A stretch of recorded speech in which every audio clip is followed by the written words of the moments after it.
नमस्कार, आप capital TV Bihar देख रहे हैं। मैं हूं आपके साथ समीक्षा तिवारी।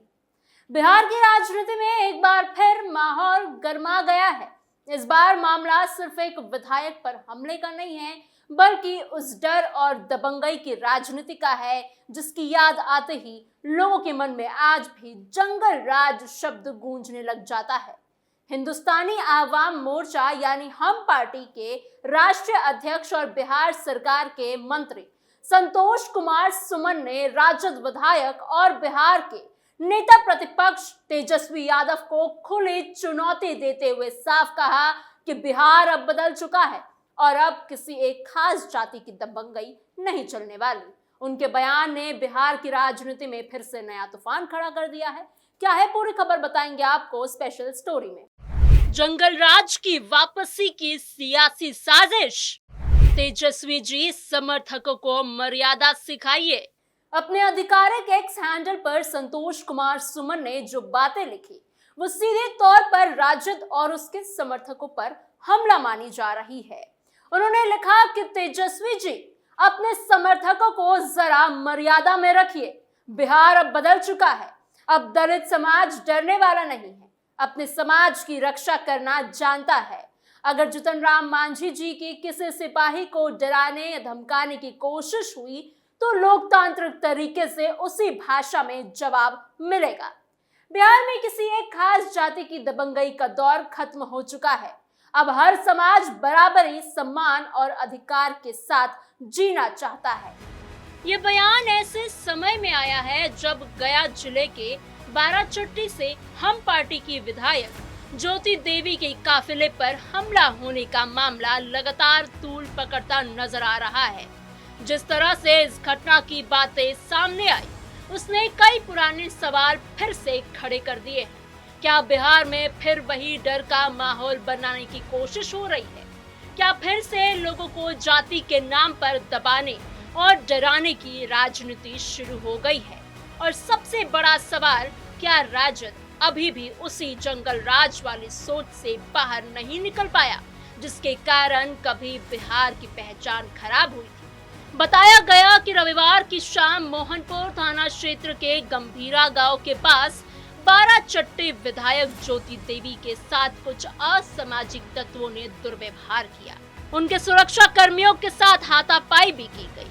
विधायक ने आरोप लगाया कि उनके सामने जाति सूचक शब्दों का इस्तेमाल किया गया और माहौल को जानबूझकर बिगाड़ने की कोशिश हुई है। यह सिर्फ सड़क पर हुआ एक छोटा विवाद नहीं था, बल्कि उस मानसिकता की झलक थी जिसमें आज भी कुछ लोग खुद को कानून से ऊपर समझते हैं। जानकारी के मुताबिक विधायक ज्योति देवी गंभीरा गांव में आयोजित एक सामाजिक कार्यक्रम में शामिल होने जा रही थी। रास्ता सिंगल लेन था और सामने से एक सवारी गाड़ी आ रही। इसी बात को लेकर विवाद शुरू हुआ। सुरक्षा कर्मियों ने गाड़ी पीछे करने का अनुरोध किया, लेकिन आरोप है कि गाड़ी में बैठे लोग अचानक उग्र हो गए। विधायक के सुरक्षा कर्मी धीरज कुमार और सूरज कुमार के साथ हाथापाई की गई। इतना ही नहीं, विधायक के सामने जाति सूचक शब्दों का इस्तेमाल कर उनका अपमान किया गया। ये घटना सिर्फ एक महिला विधायक के सम्मान पर हमला नहीं, बल्कि महादलित समाज के सम्मान को चोट पहुंचाने वाली बताई गई। घटना के बाद विधायक की शिकायत पर मोहन थाने में 7 नामजद और 20 अज्ञात लोगों के खिलाफ प्राथमिकी दर्ज की गई। लेकिन सवाल ये उठ रहा है कि आखिर ऐसी हिम्मत आती कहां से है? क्या कुछ लोगों को अभी भी लगता है कि बिहार में कानून का डर खत्म हो चुका है? क्या उन्हें लगता है कि राजनीतिक संरक्षण के दम पर वो किसी को भी डरा सकते हैं? इसी मामले को लेकर केंद्रीय मंत्री जीतन राम मांझी भी बेहद नाराज दिखाई दिए। उन्होंने साफ कहा कि विधायक पर हमला किसी साजिश के तहत किया गया है। मीडिया से बातचीत में उन्होंने कहा कि अगर 8 दिनों के भीतर आरोपियों की गिरफ्तारी नहीं हुई तो हिंदुस्तानी आवाम मोर्चा आंदोलन करेगी। मांझी ने मोहनपुर थाना प्रभारी पर भी गंभीर लापरवाही का आरोप लगाया है। उन्होंने कहा कि अगर पुलिस स्क्वाड मौजूद रहती तो ऐसी घटना कभी होती ही नहीं। मांझी ने यह भी आरोप लगाया कि थाना प्रभारी ने सुरक्षा स्क्वाड देने से ये कहकर मना कर दिया था कि गाड़ी में तेल नहीं है।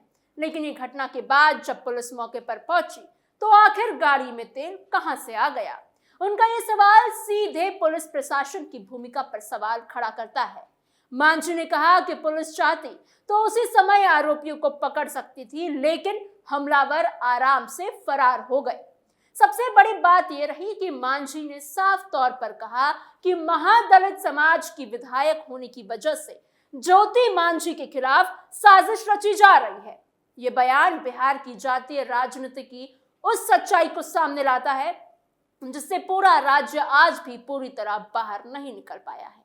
बिहार ने लंबे समय तक जाति के नाम पर राजनीति देखी है।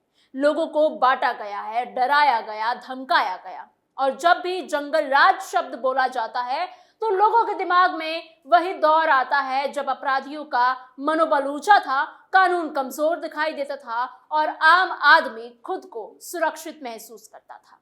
राजद पर वर्षों से यही आरोप लगते रहे हैं कि उसका शासनकाल में अपराधियों को खुली छूट मिलती थी। अपहरण, रंगदारी, जातीय हिंसा और राजनीतिक दबाव की खबरें आम सी हो गई थी। बिहार के लोग आज भी उस दौर को भूले नहीं हैं।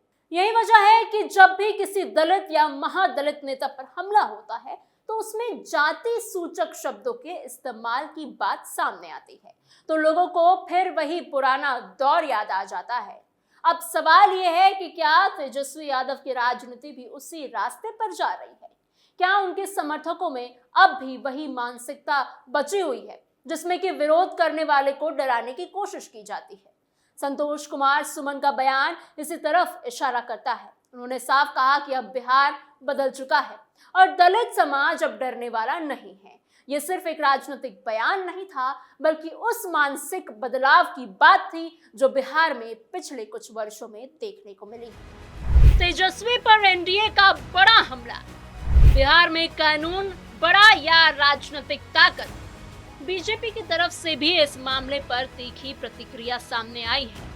बीजेपी प्रवक्ता नीरज कुमार ने सीधे तेजस्वी यादव पर निशाना साधते हुए कहा, तेजस्वी यादव कान खोलकर सुन लीजिए, जंगल राज वाले दिन चले गए जहां जाति विशेष दलित और महादलित पर अत्याचार किया करते थे। आज एनडीए की सरकार है, नरेंद्र मोदी देश के प्रधानमंत्री हैं, सम्राट चौधरी बिहार के मुख्यमंत्री हैं, कानून का राज है बिहार में, सुशासन का राज है बिहार में। आप एक दलित महिला और जितन राम मांझी की समधन पर अपने गुर्गों के जरिए हमला करवाकर क्या साबित करना चाहते हैं? आप सत्ता में नहीं हैं। बीजेपी के इस बयान ने साफ कर दिया कि एनडीए इस मुद्दे को सिर्फ एक सड़क विवाद नहीं मान रही, बल्कि इसे दलित सम्मान और कानून व्यवस्था से जोड़कर देख रही है। यही वजह है कि अब ये मामला बिहार की राजनीति में बड़ा मुद्दा बन चुका है। तेजस्वी यादव और राजद लगातार खुद को नई सोच वाली पार्टी बताने की कोशिश जरूर करती है, लेकिन जब भी ऐसी घटनाएं सामने आती हैं तो लोगों के मन में सवाल उठना स्वाभाविक है। अगर सच में राजनीति बदल गई है, रणनीति बदल गई है, तो फिर किसी महिला विधायक के साथ जाति सूचक शब्दों का इस्तेमाल क्यों होता है? अगर बिहार आगे बढ़ चुका है तो फिर डर और धमकी की भाषा क्यों सुनाई देती है? अगर कानून का सम्मान है तो फिर सुरक्षा कर्मियों के साथ हाथापाई करने की हिम्मत कैसे हो जाती है? बिहार के लोगों ने बहुत मुश्किल से उस दौर से बाहर निकलने की कोशिश की है जहां राजनीति का मतलब सिर्फ जाति या ताकत माना जाता था। आज का युवा रोजगार, शिक्षा, सड़क, अस्पताल और विकास की बात करता है, लेकिन जब इस तरह की घटनाएं होती है तो लगता है जैसे कुछ लोग अब भी बिहार को उसी पुराने रास्ते पर ले जाना चाहते हैं। दलित और महादलित समाज अब पहले जैसा नहीं रहा। आज ये समाज अपनी आवाज उठाना जानता है और यही बात संतोष कुमार सुमन ने भी कही। उन्होंने साफ शब्दों में बताया कि अब किसी को डराकर चुप तो नहीं करवाया जा सकता। लोकतंत्र में हर व्यक्ति की बराबरी और सम्मान का अधिकार है। अगर कोई ये सोचता है कि दबाव बनाकर राजनीति की जाएगी तो बिहार की जनता अब उसे स्वीकार करने वाली नहीं है। इस पूरे मामले में एक बार फिर से बिहार की राजनीति को दो हिस्सों में बांट दिया है। एक तरफ वो लोग जो कहते हैं कि बिहार बदल चुका है और अब कानून सबसे ऊपर है, तो दूसरी तरफ वो आरोप है जो बताते हैं कि कुछ लोग अब भी डर और जाति की राजनीति छोड़ने को तैयार नहीं है। अब सबकी नजर पुलिस जांच पर है। लोग देखना चाहते हैं कि आरोपियों की गिरफ्तारी होती है या नहीं। क्या सच सामने आएगा? क्या दोषियों पर कार्रवाई होगी, या फिर ये मामला भी राजनीति की बहस बनकर ही रह जाएगा? लेकिन इतना जरूर है कि इस घटना ने बिहार में जंगल राज की याद फिर से ताजा कर दी है, और यही वजह है कि राजद और तेजस्वी यादव पर सवाल लगातार उठ रहे हैं। बिहार की जनता भी जानना चाहती है कि क्या सच में राजद बदल गई है, या फिर मौका मिलते ही वही पुरानी राजनीति वापस लाने की कोशिश की जा रही है। आज बिहार का माहौल पहले से बहुत अलग है। लोग डर की राजनीति नहीं, विकास की राजनीति चाहते हैं। जनता चाहती है कि नेता समाज से जुड़ने की बातें करे, ना कि जाति और धमकी के सहारे माहौल खराब करे। विधायक ज्योति देवी पर हुआ हमला सिर्फ एक राजनीतिक घटना नहीं, बल्कि बिहार की बदलती राजनीति की परीक्षा बन गया है। अब देखना यह होगा कि कानून कितना मजबूत साबित होता है। क्या सच में बिहार उस पुराने जंगल राज से पूरी तरह बाहर निकल चुका है या फिर नहीं? फिलहाल इस खबर में इतना ही। आपके इस पूरी खबर पर क्या सोच विचार हैं, हमें कमेंट बॉक्स में जरूर बताइएगा। ऐसी और खबरों के लिए बने रहिए कैपिटल टीवी बिहार के साथ।